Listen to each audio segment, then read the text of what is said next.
নমস্কার বন্ধুরা, স্বর্ণলতা কিচেনে জানাই সবাইকে স্বাগত। বাঙালির সবথেকে প্রিয় একটি কাতলা মাছের রেসিপি আজ আমি আপনাদেরকে করে দেখাবো। গরমের দিনে দুপুরে ভাতের সঙ্গে কাতলা মাছের এই পাতলা ঝোল খেতে খুবই তৃপ্তিদায়ক লাগে। তাহলে দেখে নিই আজকের এই রেসিপি, যার নাম হলো আলু বেগুন দিয়ে কাতলা মাছের কালো জিরে ঝোল। আর যারা এখনও স্বর্ণলতা কিচেন চ্যানেলটিকে সাবস্ক্রাইব করেননি, এক্ষুনি সাবস্ক্রাইব করুন আর প্রেস করুন বেল আইকন, যাতে আমার নিত্য নতুন রেসিপি সবার আগে আপনাদের কাছে পৌঁছে যায়। তাহলে আসুন দেখে নিই আজকের রেসিপি কাতলা মাছের আলু বেগুন দিয়ে কালো জিরে ঝোল। আমি উপকরণে নিয়ে নিয়েছি একটি বড় সাইজের বেগুন, আর দুটো আলু, দুটো টমেটো, আর বেশ কয়েকটা কাঁচা লঙ্কা। আর যেটা মেন উপকরণে লাগছে সেটা হলো কাতলা মাছ। কাতলা মাছকে আমি হলুদ আর নুন মাখিয়ে ম্যারিনেট করে নিয়েছি। এখন কড়াইতে দিয়ে দিচ্ছি সর্ষের তেল, আর তেলটা ভালো করে গরম করে নেব। তেল পুরোপুরি গরম হয়ে গেছে। এখন এক এক করে আমি মাছের পিসগুলো ভেজে নেব।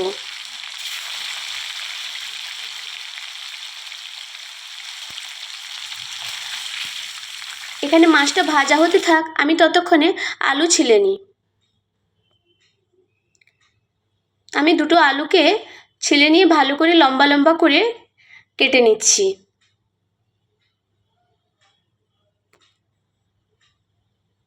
একটা বাউলে দিয়ে দিয়েছি জল, আর আমি আলুগুলোকে জলে রেখে দিচ্ছি। সেম প্রসেসে আমি আর একটা আলুও কেটে নিয়েছি। এখন কেটে নেব বেগুন। বেগুনকেও আমি লম্বা লম্বা করে কেটে নেব।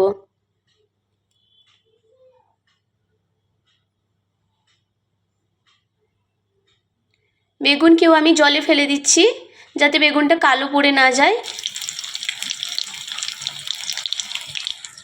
প্রায় মাছ ভাজা হয়ে এসেছে। আর এখন আমি কেটে নিচ্ছি স্লাইস করে টমেটো। মাছটা পুরো কড়া করে ভেজে নিতে হবে। আমি এখন মাছগুলো তুলে নিচ্ছি। সেম প্রসেসে বাকি মাছগুলোকেও আমি ভেজে নিচ্ছি।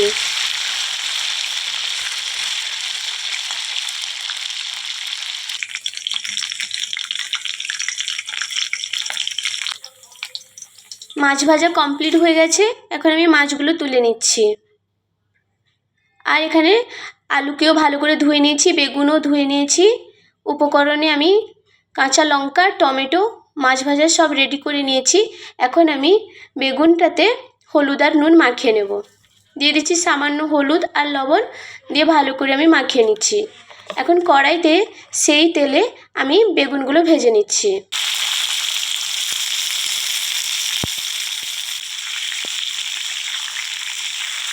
ঢাকা না দিয়ে হাই ফ্লেমে আমি বেগুনগুলোকেও ভেজে নেব। বেগুন ভাজা হয়ে গেছে। বেগুনগুলোকে আমি একটা পাত্রে তুলে নিচ্ছি। এখন অ্যাড করে দিচ্ছি কড়াইতে আর একটু সর্ষের তেল।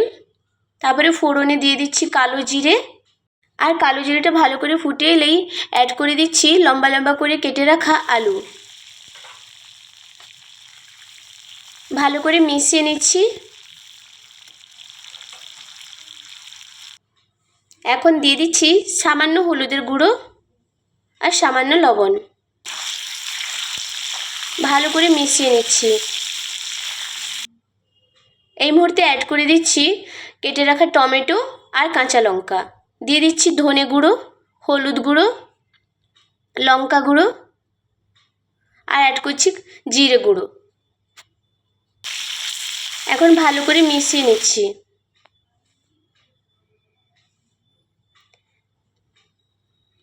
এক মিনিটের জন্য ঢাকা দিয়ে দেব।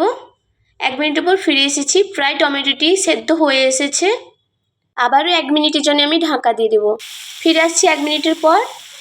মশলা প্রায় কষে এসেছে। এই মুহূর্তে আমি অ্যাড করে দেব জল। যে যেমন ঝোল পছন্দ করেন সেই অনুযায়ী জল অ্যাড করবেন। এখন আমি ভালো করে মিশিয়ে নিচ্ছি। আর এখন আমি 2 মিনিটের জন্য ফুটতে দেব। এই রেসিপিটাতে কোনো রসুন, আদা, পেঁয়াজ ছাড়াও খুবই সুস্বাদু হয় খেতে। আর এখন আলুগুলো সেদ্ধ হয়ে গেছে। এই পর্যায়ে আমি অ্যাড করে দিচ্ছি ভেজে রাখা বেগুনগুলো। ভালো করে মিশিয়ে নিচ্ছি। এখন একের পর এক আমি ভাজা মাছের টুকরোগুলো অ্যাড করে দিচ্ছি।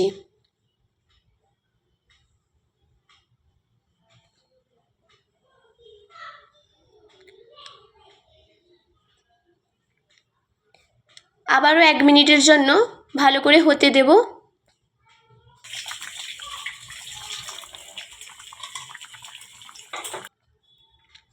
প্রায় হয়ে এসেছে। মাছের মধ্যে মশলার সমস্ত ফ্লেভার এখন চলে গেছে।